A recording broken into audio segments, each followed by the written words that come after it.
So what's going on, social media land groupies? It's the Backwoods Mechanic here. You can find me on Facebook under the Backwoods Hippie Garage. Today we're having a toolbox review, and it's a basic little toolbox. It's nothing big, it's nothing fancy like the Snap-ons or Craftsman's, or this is just something basic, something nice, small, sleek. You can throw in your shop, you can throw in the back of your truck, your car, that you can have at your workplace for a specific purpose. This is a toolbox made by Hyper Tough, as you can see right here, which is a trademark of Walmart Incorporated, made in China, product number HT321101. It is a true drawer toolbox, 33-pound rated ball bearing drawer slides. Safety hasp for Padlock Security. Right here is your safety hasp, which you can put your padlock on right there. And on top of that, the feature has these two latches that lock, and as you can see, there's a place where you can put a small lock here, here, and here. So it gives you a 3-lock option. So if you want to lock something down real nice and tight, you can do that. But chances are, if someone is going to steal this toolbox, they're going to pick it up and they're just going to run off with it to begin with. So all the locks in the world wouldn't help you in that case. However, if this is something that you're going to use at home, it might be good to lock it up. If you know it's going to be in a specific location, you don't want somebody coming in and rummaging through it and just stealing something from time to time. This is one of those toolbox deals. It's a metal toolbox, so it'll take a beating, a little bit better than the plastic will. The drawers, as you see, you can pull on them, but they don't pop open. But if you pry on these hard enough, they will break because they're not fancy made. They're made just basically to where you can put some tools in it. And if you're driving down the road and it's in the back of your truck or something, the tools and the drawers are not going to fly open and sling all over the place. Box ain't going to tip over. But if somebody, like I said, jerks hard enough, it would. But they're locked right now because the lid is closed. Now, once you unlock this, which is metal locks, pop riveted in, which is a plus, so it's not plastic, and you open up the lid here, then these drawers do open. They will open, they will shut. You can push them and you can feel them kind of lock it back in place. Now, as you can see with the lid open here, it has got this design to where it's not just one or two hinges, it's a solid hinge, the whole lid. One swift motion raises and lowers, but as you can see, this raises and lowers with it. And that's because this little clip right here, it's bent that way because whenever it lowers down, it goes right here. You can see where it took the paint off right here. So it will lock it in place as you push this in. You close the lid and it will lock your drawers. That's how it locks your drawers. So basically, if somebody pulls hard enough, they will be bending this outward and they will be able to get the toolbox open. So that's what's up with that. Which most toolboxes in general are made this way. Now, as far as the bearings and stuff go, and these actual slides, they're pretty thick for this type of toolbox, for this cheaper model toolbox. I mean, you can clearly buy it. You can got a Craftsman toolbox made in China, get the bigger sets, and they have smaller slides than these in some of them. So this has actually got some pretty decent slides on it for a $30 toolbox. It is right at a little less than 20 1/4 inches wide. It's about 8 3/4 deep, and it is 9 3/4 tall, so we'll say 10 1/4 counting the handle on top. Now, the handle itself, it's got these little metal clips here. It's got pop rivets holding it in, so that's a good thing. Bad thing, plastic. Which anything, even if you buy the state-of-the-art top brand toolboxes, unless it's really expensive name brand like Snap-on or something, then you're going to get a plastic handle on these. And I don't know why, because they was making these nice solid metal toolboxes. The smaller versions of these did have metal handles on them, and they were really sturdy and really good. So they decided to skimp on them and go a little bit cheaper with these plastic handles though. It's about 8 3/8 deep on the inside, about 19 7/8 wide on the inside. The drawers are right at the 18-inch mark on the inside as far as width, and it is 7 5/8 deep on the drawers.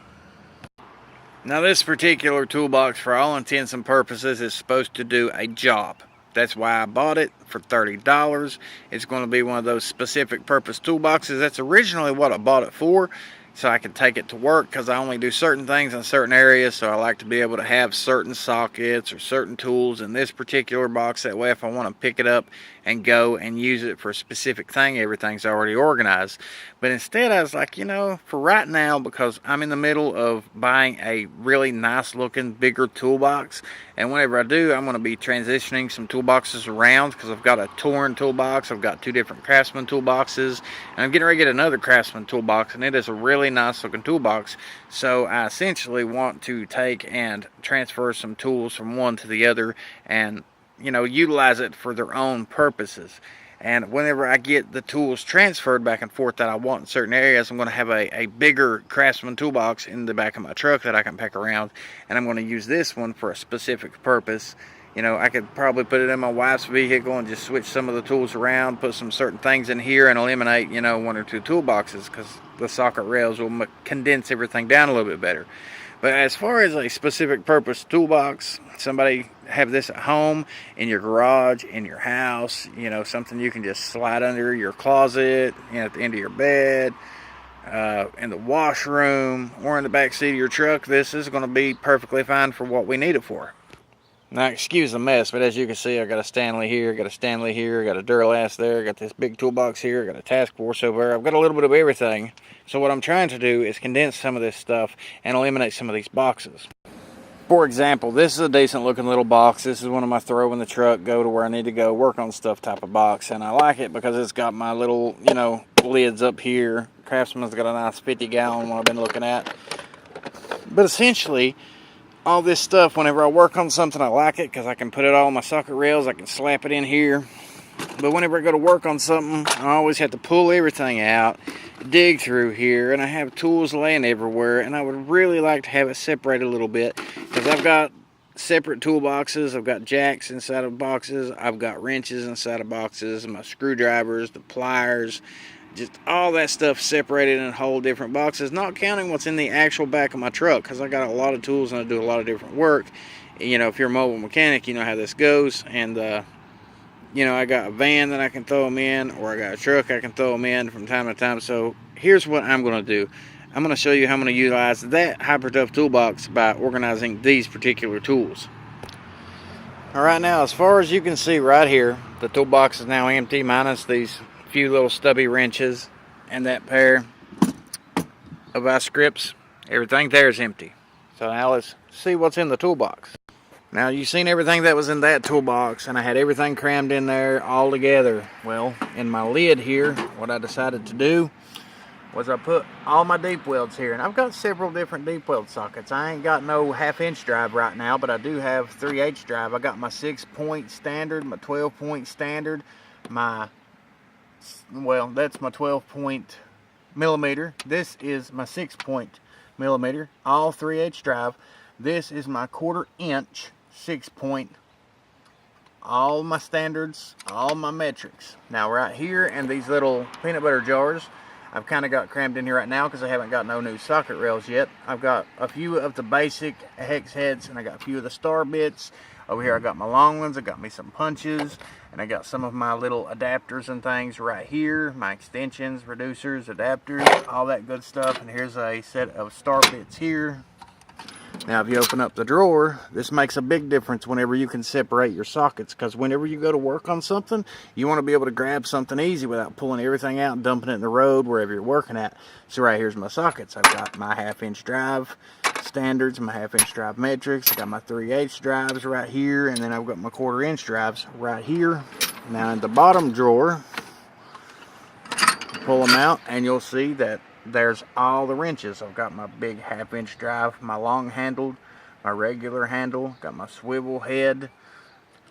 I've got 3/8 drive here, my 1/4-inch drive. I got my little flex handles. I got my little thumb wheels right here. I got my breaker bar. I got my extensions, my new extensions. swivel heads here. So that toolbox has essentially made my life easier, which is exactly what it was designed to do.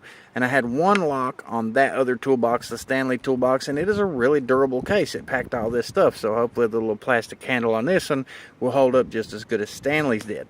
But as far as organizing this box, and I can pull both drawers out here, get what I need out of them, and whenever I'm done, all I gotta do is shut it, latch them all back up, put my padlock on there, and then stick it in my truck, stick it in my car, wherever I need it to go to, and then I'm done.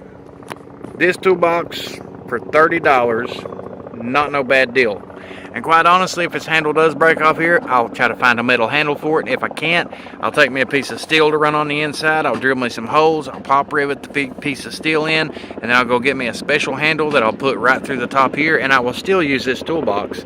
As long as these drawers will keep my tools from sliding around in my truck, I will be perfectly happy. So if you want to see more reviews like these, you want to see different topics, different things worked on, do-it-yourself videos, or just flat-out tool reviews, product reviews, go ahead and subscribe to the channel. Go ahead and hop over on Facebook and look up the Backwoods Hippie Garage, because whatever I don't do videos on here, I will post pictures on over there. And I'll see you next time.